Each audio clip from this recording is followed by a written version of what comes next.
జమ్మూ కాశ్మీర్లోని పహల్గాం ప్రాంతంలో ఉగ్రవాదుల దాడిలో వీరమరణం పొందిన భారతీయులకు భారత జవాన్లకు నివాళులర్పించేందుకు నిజామాబాద్ జిల్లా బోధన్ మండలంలోని పెగడపల్లి గ్రామంలో గ్రామస్తులు క్యాండిల్ ర్యాలీ నిర్వహించారు. గ్రామ పెద్దలు, యువకులు, మహిళలు, పిల్లలు పెద్ద ఎత్తున పాల్గొని అమరవీరుల పట్ల గౌరవ వందనం తెలిపారు.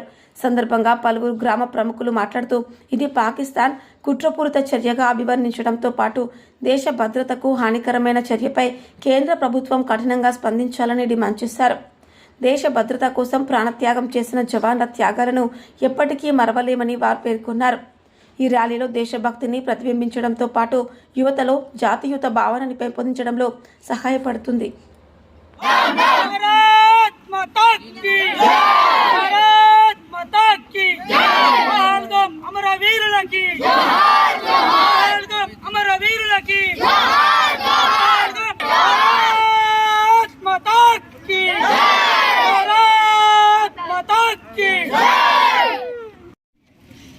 ఏదైతే కాశ్మీర్లోని పహల్గాం గ్రామంలో జరిగినటువంటి కుట్రలో పాకిస్తాన్ తీవ్రవాదులు మన భారతీయులైనటువంటి హిందువుల్ని ఉచ్చకోత చంపడం, నిర్దాక్షంగా చంపడం అందరం తీవ్రంగా ఖండిస్తూ ఉన్నాం. మరి ఇటువంటి చర్యలను భారతదేశం ఎప్పుడు కూడా సహించదు. హిందువులందరం, భారతీయులందరం ఒక్కటిగా ఉంటూ మరి పాకిస్తాన్ వారికి తగిన బుద్ధి చెప్పాల్సిందిగా కోరుకుంటున్నాము. మరి వారికి ప్రత్యేకంగా ప్రతి చర్య ఉంటుంది. ఖచ్చితంగా కాసుకోబిడ్డ అన్నట్టుగా మీ పని పట్టడానికి మేము ఖచ్చితంగా హిందువులంతా ఏకమైన, భారతీయులందరం ఏకమే ఉన్నాం. కాబట్టి మీకు ప్రతి చర్య తప్పదు. ఇంత భారీ మూల్యం మీరు చెల్లించుకుంటారని తెలియజేస్తున్నాం. మరి ఈరోజు అసలు బాసినటువంటి అమరులకు మా గ్రామం నుండి అందరం కొవ్వొత్తురాలుగా నిర్వహించి వారికి కుటుంబ సభ్యులకు సానుభూతి తెలియజేస్తూ వారికి అసలు నర్పిస్తూ జై హింద్, జై భారత్ మాతాకి. పెగడపల్లి గ్రామము, బోధన్ మండలము, నిజామాబాద్ జిల్లా 22వ తేదీ రోజు పాల్వాయిలో టూరిజంకు వెళ్ళినటువంటి 26 మందిని బలి తీసుకున్న ఉగ్రవాదంకి బలైపోయారు, అమరవీరులు అయిపోయారు. వాళ్ళకు ఈరోజు మన గ్రామంలో కొవ్వొత్తి ర్యాలీ చేయడం జరిగినది.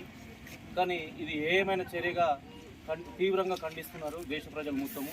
ఇది భారతదేశం పైన జరిగినటువంటి దాడిగా పేర్కొంటూ, ముఖ్యంగా హిందూ మతం మీద జరిగింది అనేది ప్రతి ఒక్క హిందువుకి మనసులో బాధేస్తుంది.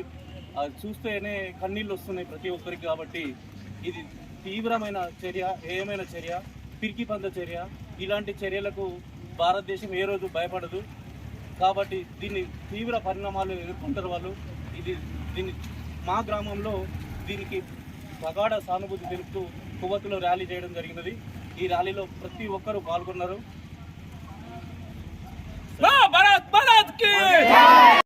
జమ్మూ కాశ్మీర్లోని పహల్గాంలో విహారయాత్రలు ఇచ్చేసినటువంటి కొంతమంది పైన మరి ఉగ్రదాడి అనేటువంటి జరిగింది. అది హేయమైన చర్య. దీన్ని తీవ్రంగా ఖండిస్తూ ఉన్నాం. దీనికి గాను కొంతమంది కుట్రగా చేసేసి ఏదైతే అక్కడ ఉన్నటువంటి హిందూ మతం పైన దాడి చేయడం అనేది చాలా బాధాకరమైనటువంటి విషయం. ఇది ఇప్పటికే ఆల్రెడీ భారతదేశంలో ఉన్నటువంటి కేంద్ర ప్రభుత్వం కూడా దీనికి సన్నద్ధంగా ఉంది. వారికి ప్రచర్యగా చూపిస్తూ ఉంది. అదేవిధంగా ఏదైతే ప్రధాని మోడీ గారు వారి పైన విమర్శిస్తూ ఇది జరిగినటువంటి ఘటన అనేటువంటి ఏదైతే కుట్ర జరిగిందో ఇది కేవలం భారతీయ హిందువులపై జరిగినటువంటి కుట్రగా భావించి, ఇది భారతదేశ ఆత్మ కుట్రగా భావించి ఏదైతే పాక్ మరియు భారత్ పైన ఉన్నటువంటి దౌత్య సంబంధం విడిపోయి సింధు యొక్క జలాలు కూడా ఈరోజు వెనక్కి తీసుకోవడం జరిగింది. ఇది నిజంగా కుట్రపరితమైనటువంటి విధంగా రానున్నటువంటి రోజుల్లో పాక్ అనేటువంటిది ఖచ్చితంగా తగిన మూల్యం చెల్లించుకుంటుందని చెప్పేసి ఈరోజు నిజామాబాద్ జిల్లా బోధన్ మండలం పెగడాపల్లిలో పహల్గాంలో తగినటువంటి అమరవీరులకు శాంతిగా ఈరోజు ర్యాలీ అనేది కొవ్వొత్తుగా నిర్మించడం జరిగింది. ఇందుకు వచ్చినటువంటి హిందూ బంధువులందరూ కూడా ప్రత్యేకంగా ధన్యవాదాలు. జై హింద్.